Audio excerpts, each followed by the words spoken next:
जन्नत बसाई गई, जिसके हाथों से कौसर लुटाया गया। सब काम पहले हजूराबाद में बिल्कुल सही जा रहा, हाथ उठा लीजिए, दोनों हाथ उठाइए। देखिए दो चार मजलूम हमारी तरह हाथ उठाए, ठीक, हम भी बराबर आप भी बराबर। तीसरा पैगाम नबी की सुन्नत के हवाले से, चौथा पैगाम आपकी खिदमत महाराज। जितना अच्छा सुनने आपने मेरा दिल खुश कर दिया।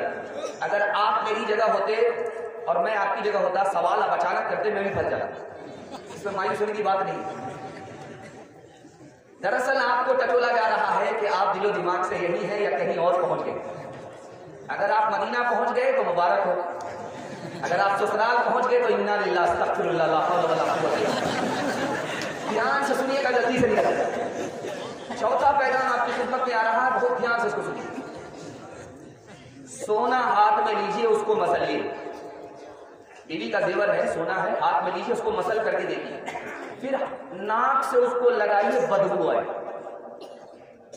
सोना इतना कीमती, उसके लिए आदमी दिन को दिन नहीं समझता, रात को रात नहीं समझता।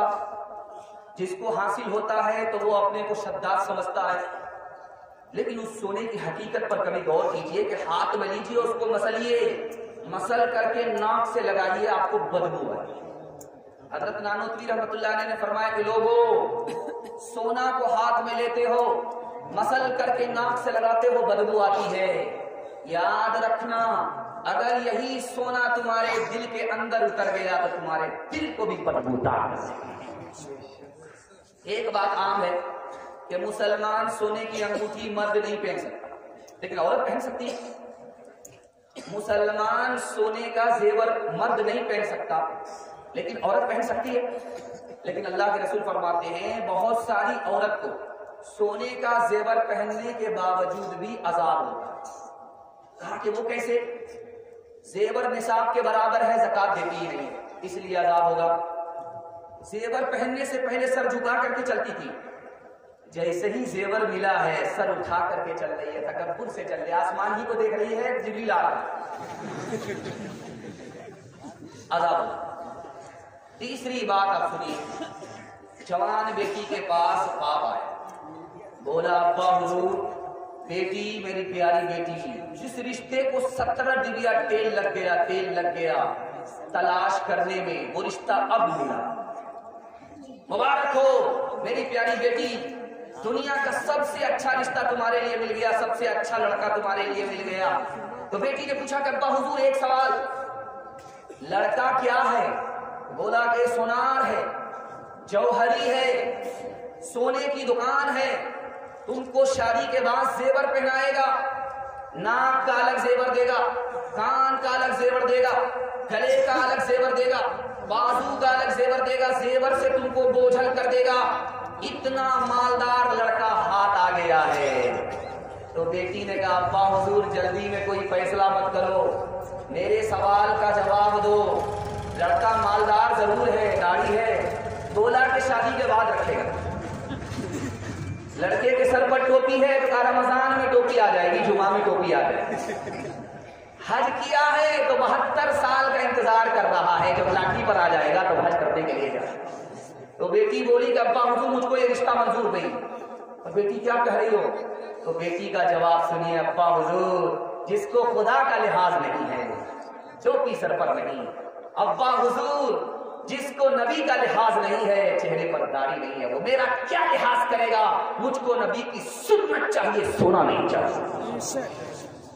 तीसरी बात, जिसका बेटा जितना काला उसकी माँ उतना ज्यादा साबुन लगाती, इसी तरह ये कालिया गोरा हो जाए। साबुन तो काला हो जाएगा मगर वो कालिया गोरा नहीं होगा। कुर्बान जाइए उसकी माँ के ऊपर कि उस काले को भी वो चौधरी का चांद समझते। होंठ मोटे हैं, बिल्कुल काला कोयला लड़का है, दरवाजे पर दस्तक देता है, बाप निकल करके आया, उस जवान से पूछा क्यों आए हो? तो तुम्हारी बेटी का हाथ मांगने के लिए आए। आज तुम्हारा दिन खराब हुआ, चेहरा में शीशा में अपना चेहरा देखा, तुम बदसूरत हो, मेरी बेटी खूबसूरत है, तुम गुलाम हो, मेरी बेटी आजाद है। कहां आसमान कहां जमीन, कोई बराबरी नहीं है इसलिए तुम्हारा रिश्ता मंजूर नहीं है। बेटी सुन रही थी कि अब्बा हुजूर मुझे उस लड़के से रिश्ता मंजूर है। आपने ये तो देखा कि आने वाला काला है, आपने इसको नहीं देखा कि भेजने वाला कमली वाला है। हाथ उठा करके वादा कीजिए, फैशन को दो हाथ से, सुन्नत को एक हाथ से पकड़ेंगे। हाथ उठाइए इंशाअल्लाह। यहाँ आकर के देखिए खटखटा रहे हैं, घबरा रहे हैं। कुछ लोग अभी तक हाथ नहीं उठाए, कुछ उठा करके जल्दी से नीचे किया। कौन है तारीके आईने रसूले मुख्तार, मसलिहत वक्त की है किसके अमल का मेयार, हो गई किसे की निगाह तर्ज़े सलफ से किसकी आंखों में समाया है शियारे अग़यार,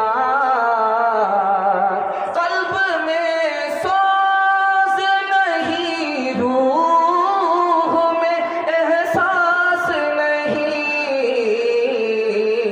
कुछ भी पैगाम मोहम्मद का तुम्हें पास नहीं, कुछ भी पैगाम। कुरान के हवाले से पैगाम सुनने के लिए आप लोग तैयार? जोश के साथ हाथ उठाइए इंशाअल्लाह। 7 मरतबा उल्टा सीधा कीजिए, सब माफ। लेकिन खत्म होने से पहले संभल जाइए, वरना जनाजा पढ़ने में मुझको देर नहीं लगी। बहुत खूबसूरत पैगाम आपकी खिदमत में कुरान के हवाले से आ रहा है। अल्लाह जज़ाए खैर दे। माइक वाले की सर्विस इतनी अच्छी हो गई है, पता नहीं इनकी शादी हो गई है या होने वाली है। खैर अल्लाह कबूल सूरत कबूल सीरत दीनी अता फरमा। इसकी सर्विस बहुत अच्छी है, बहुत अच्छा माइक, बहुत अच्छे सामाईन, बहुत अच्छा मजमा। बस खौफ यही है कि अल्लाह इस जलसे को जिंदगी भर के लिए कबूल फरमाए। ध्यान से सुनिएगा, बड़ी जल्दी से निकल जाएगा। कुरान 3 चीजों का नाम है। अंधेरे से जो उजाले की तरफ लाए, इसी का नाम कुरान है। कुरान 3 चीजों का नाम है। जो पस्ती से उठाए, बुलंदी की तरफ ले जाए, कुरान इसका नाम है। कुरान 3 चीजों का नाम है। जो गलत रास्ते से निकाले, सीधे रास्ते पर ला करके खड़ा कर दे, इसका नाम कुरान। पूरे कुरान पर अमल करना है तो आपको सिर्फ 3 काम करना है। 3 काम के लिए कुरान नाज़िल हुआ। शेख अहमद अली लाहौरी रहमतुल्लाह अलैह पाकिस्तान के सबसे बड़े शेख तफसीर, उन्होंने लिखा कि 6666 आयत पर अमल करना आदमी चाहे बहुत मुश्किल है। 540 रुकू पर अगर अमल करना चाहे बहुत मुश्किल है। लेकिन पूरा कुरान 3 काम के लिए नाजिल हुआ। 3 काम पर आदमी खड़ा हो जाए, पूरे कुरान पर अमल हो जाए। अल्लाह की इबादत के लिए कुरान आया, रसूलुल्लाह की इताअत के लिए कुरान आया, मखलूक की खिदमत के लिए कुरान आया। 3 काम पर मुसलमान खड़ा हुआ, पूरे कुरान पर अमल। देखिए ये एक्सरे मशीन, आप उसमें जाइए तो मुकम्मल आपका नक्शा उतार देगा कि आपके अंदर है क्या। एक्सरे मशीन आज भी मुसलमानों को अपने अंजाम मालूम करने के लिए कुरान ही है। अगर आप ये जानना चाहते हमारी दुआ कबूल होती है कि नहीं, ये भी आपको कुरान बताएगा। कुरान पर अमल है, कुरान की तिलावत है तो दुआ कबूल, वरना कोई दुआ कबूल नहीं। हमारा दिल जिंदा है या मुर्दा है, ये भी कुरान ही बताएगा। इस दिल के अंदर कुरान है तो ये जिंदा, अगर दिल के अंदर कुरान नहीं तो ये मुर्दा है। इसकी पहचान ये है कि जगाने के बाद भी नहीं जागता है। खुदा से हमारा ताल्लुक है, ये भी आपको आप कुरान ही बताएगा। अगर कुरान से ताल्लुक तो खुदा से ताल्लुक, अगर कुरान से ताल्लुक नहीं तो खुदा से कोई ताल्लुक। एक आदमी का बेटा बीमार हुआ, लखनऊ गया ठीक नहीं हुआ, बनारस गया ठीक नहीं हुआ, मद्रास गया ठीक नहीं हुआ। किसी ने कहा कि देखो 2 काम कर लो तुम्हारा बेटा ठीक हो जाएगा, कुरान खानी कर लो, कुर्बानी करो। वो 1 नंबर का कंजर, कंजूस, मक्खी सूद वकील था, टूटी कौड़ी किसी को देता नहीं। वो बोला कि बात तो सही है, लेकिन अभी हमारी बकरी जो है गांव से बाहर गई है, उसको आने में देर, बेहतर यह है कि कुरान खाली हो जाए। तो कहने वाले ने कहा कुरान तो जबान पर है, मान दिल के अंदर उतर गया।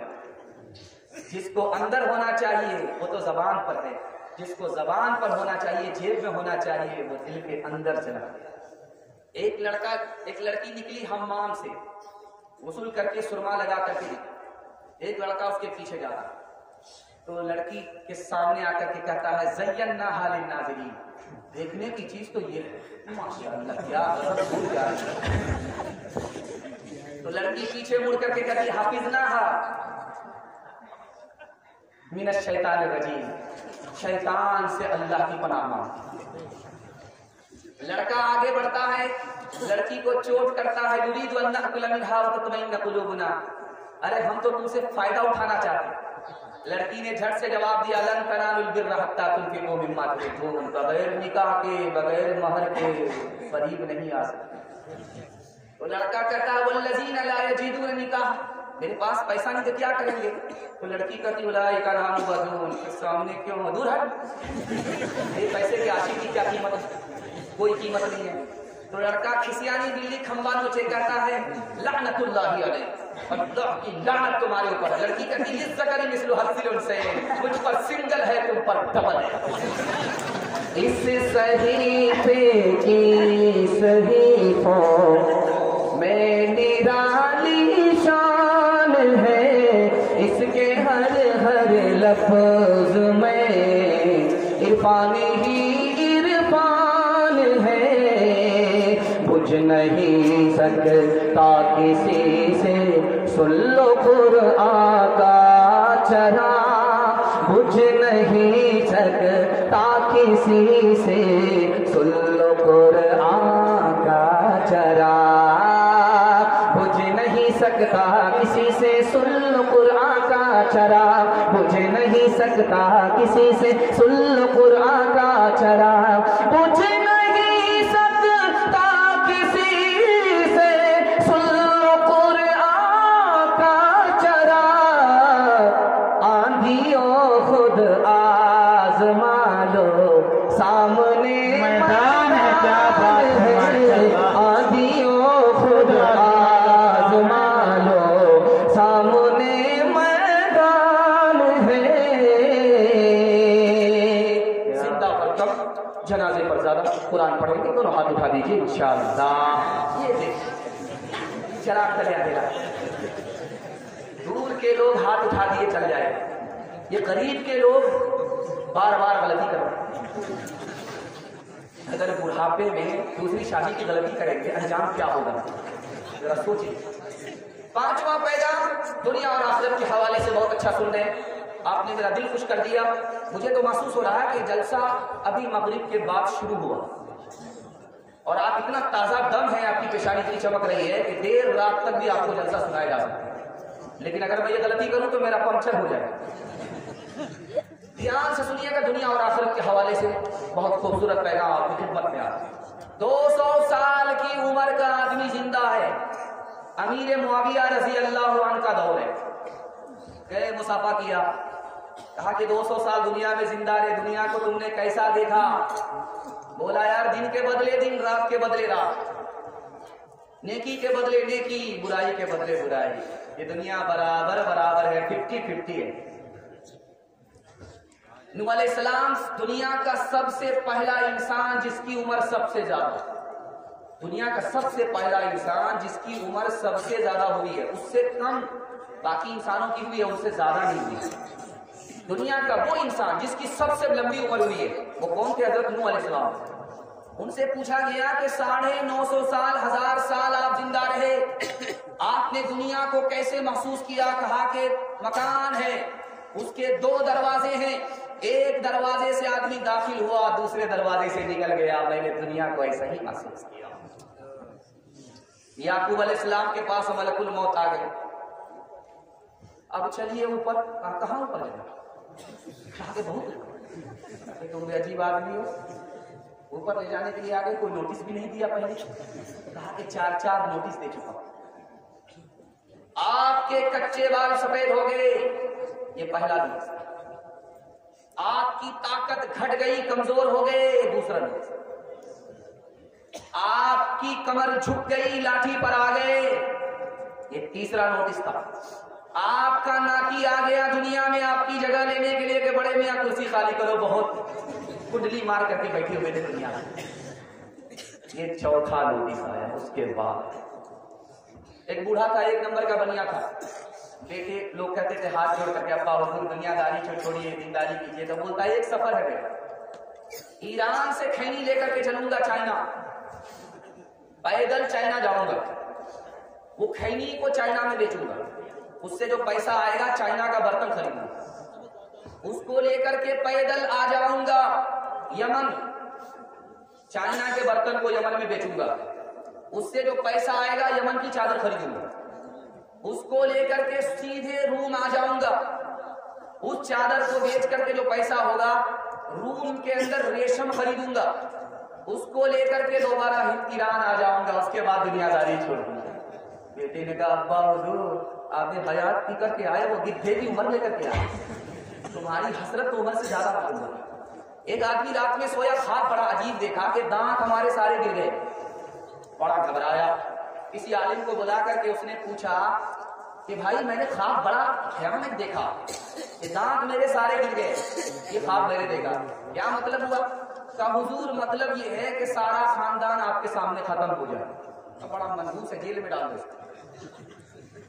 दूसरे को बुला करके पूछा कि मेरे दांत गिर गए, मैंने ख्वाब देखा, क्या मतलब हुआ? हुजूर मुबारक हो, पूरे खानदान में सबसे बड़ी उम्र आप ही की होगी। हाथ उठा करके वादा कीजिए, जवानी में सोएंगे, बुढ़ापे में जाके हाथ उठाइए इंशाअल्लाह। है अब भी हाथ उठा रहे, ये यहाँ के दामाद नहीं होंगे, ये बहुत दूर के दामाद। कमर झुके के मिसले कमानी हुई, कमर झुके के मिसले कमानी हुई, कोई नाना हुआ कोई नाली हुई, कमर झुक के मिसले कमानी हुई, उनके बालों में गालिब सफेदी हुई, उनके बालों में गालिब सफेदी हुई, कोई दादा हुआ कोई दादी हुई, कोई दादा हुआ कोई दादी हुई। हराम और हलाल के हवाले से बड़ा खूबसूरत पैगाम जल्दी में गुजर जाएगा। तरक्की का राज है, 1 साल में अल्लाह 10 साल के बराबर आपको तरक्की देगा। हलाल कमाना, हिसाब से खर्च करना है। हाथ उठा करके वादा कीजिए, बिल्कुल सही जा रहा, घबराना नहीं। आप ज्यादा घबरा गए, सोच रहे कि बार बार गलती हो रही है, बार बार हाथ नहीं उठाए, लेकिन अगर आप हाथ नहीं उठाएंगे थक जाएंगे, जल्दी से आपको नींद आ जाए, झटका आ जाएगा। इसलिए मैं हाथ उठाने के लिए आपको बार बार दावत देता हूं। ध्यान से सुनिएगा, इसको जल्दी से निकल जाए। ये दुनिया पानी की तरह है, 4 वजह से। पानी एक जगह नहीं ठहरता, ये दुनिया एक जगह ठहरने वाली नहीं। पानी में जो घुसता है वो भीग जाता है, जो दुनिया में घुसता है दुनिया की मोहब्बत में गिरफ्तार है। पानी जब हद से ज्यादा हो तूफान आता है, सैलाब आता है, जब माल हद से ज्यादा हो तो आदमी का दीन बर्बाद हो। पानी के अंदर 3 चीज है, रंग बू मजा। रंग ठीक है, बू ठीक है, मजा ठीक है तो पानी ठीक है। रंग बू मजा बदल गया, पानी खराब हो गया। हलाल के साथ अगर हराम मिल गया तो 3 बर्बाद। अच्छा, अल्लाह के रसूल ने कहा ये दुनिया मुर्दार है, इसके पीछे दीन को बर्बाद करके जाने वाला कुत्ता है। कुत्ता कहा है, कौवा नहीं कहा है, ये राज आपको बता।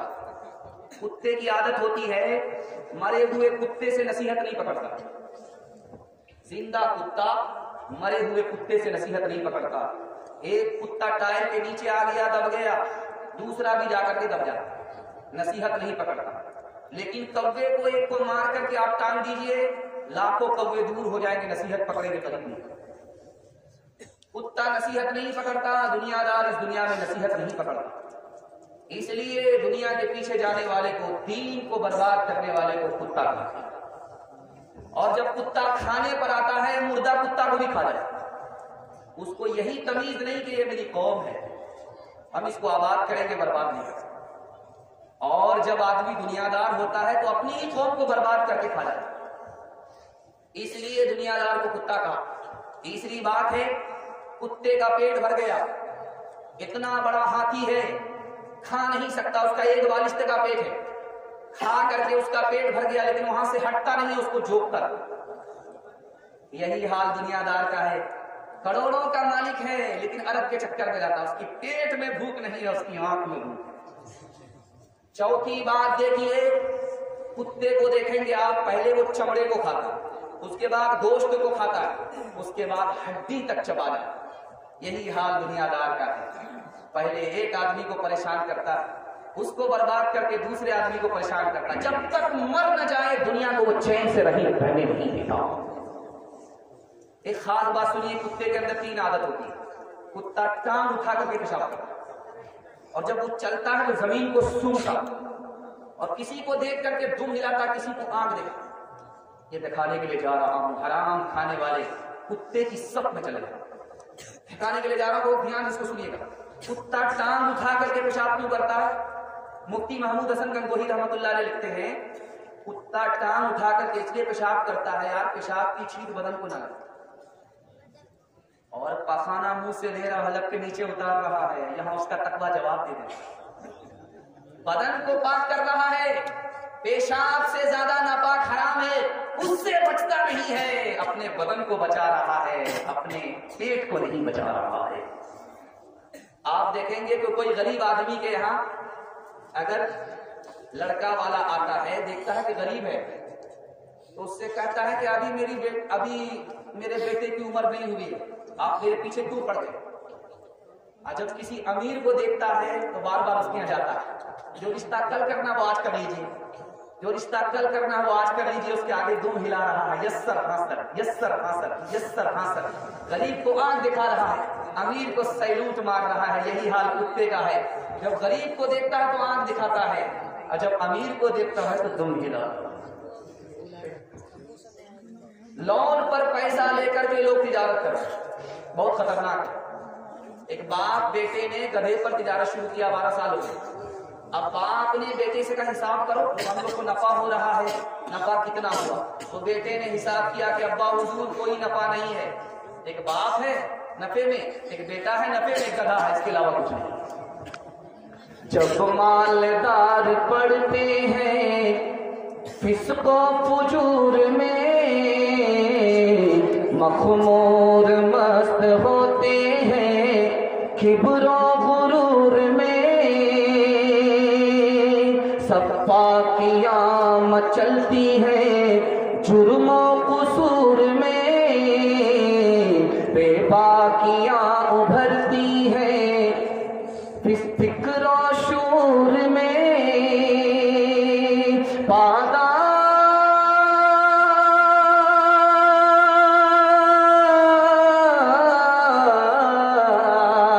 पादाश में अमल के उतरता है हर अज़ाब, मिलता है जालिमों को, मिलता है जालिमों को हर जुल्म का जवाब, मिलता है जालिमों को हर जुल्म का जवाब।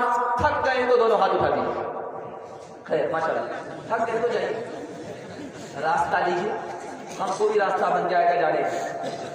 बस ध्यान से सुनिएगा, जवानों तक पैगाम पहुंच चुका है, आधा जलसा आपका निकल गया, सिर्फ आधा जलसा बाकी रह गया। इतना लंबा पैगाम आपने सुन लिया, इतनी संजीदगी और सुकून के साथ। मुबारक हो, आप मोहब्बत से सुन रहे हैं, अल्लाह इस मोहब्बत को सलामत रखे, आमीन। दिल से दुआ करता हूँ, अगर आपका बेटा बेरोजगार है, अल्लाह उसको जायज रोजगार से माला माल फरमाए, आमीन। बहुत खूबसूरत पैगाम आपकी खिदमत में जवानों के हवाले से आ रहा, बहुत अच्छा पैगाम आपकी खिदमत में आता। काजी मुजाहिदुल इस्लाम साहब रहमतुल्लाह अलैह बिहार के आलिम थे। उन्होंने कहा कि आज का जवान तरक्की इसलिए नहीं कर रहा है, उसको उमर उस्मान मालूम ही नहीं, उसको इल्म और हुनर मालूम ही नहीं, इसलिए वो धरती का बोझ है, ट्रेन की पटरी से कट जाता है, फांसी के फंदे से लटक जाता है, जहर खा करके मर जाता है। मौलाना अली मियां नदवी रहमतुल्लाह अलैह अल्लाह को प्यारे हो गए, उन्होंने एक बात बहुत खूबसूरत कही, वो मैं आपके सामने रखने के लिए जा रहा हूं। कोई बच्चा अगर बचपन में मर जाए, ये बहुत अच्छा है कि वही बच्चा बड़ा होकर के जाहिल रहे, इससे अच्छा था कि वो बचपन ही में मर गए।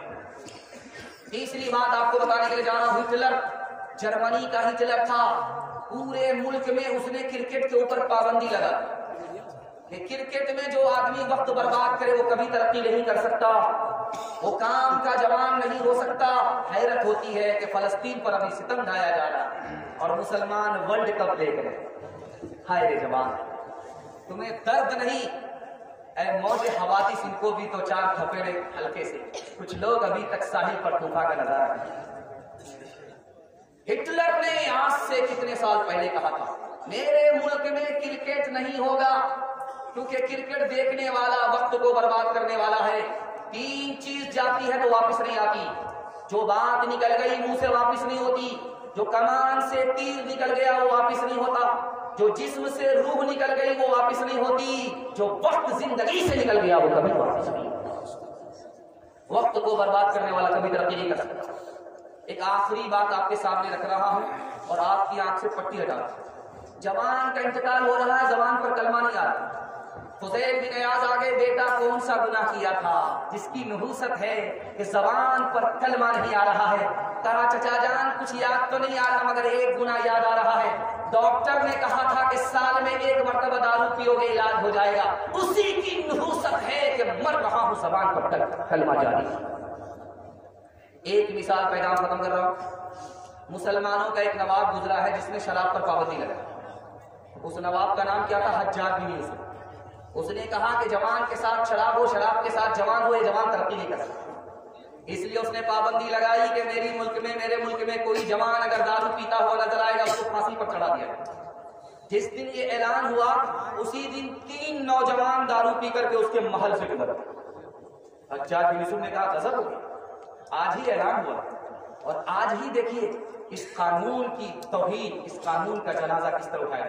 पुलिस वाले को उठे जाके पकड़ करके लाओ। पुलिस वाले के पकड़ने के लिए एक जवान बोलता हो मुझे हाथ मत लगा, मैं उस शख्स का बेटा हूं जिसकी मुट्ठी में हवा। वो हवा को कहता है तो बहती है, मना कर देता तो रुक जाती। सोचा कि सुलेमान अलैहिस्सलाम जैसों का बेटा छोड़ दिया।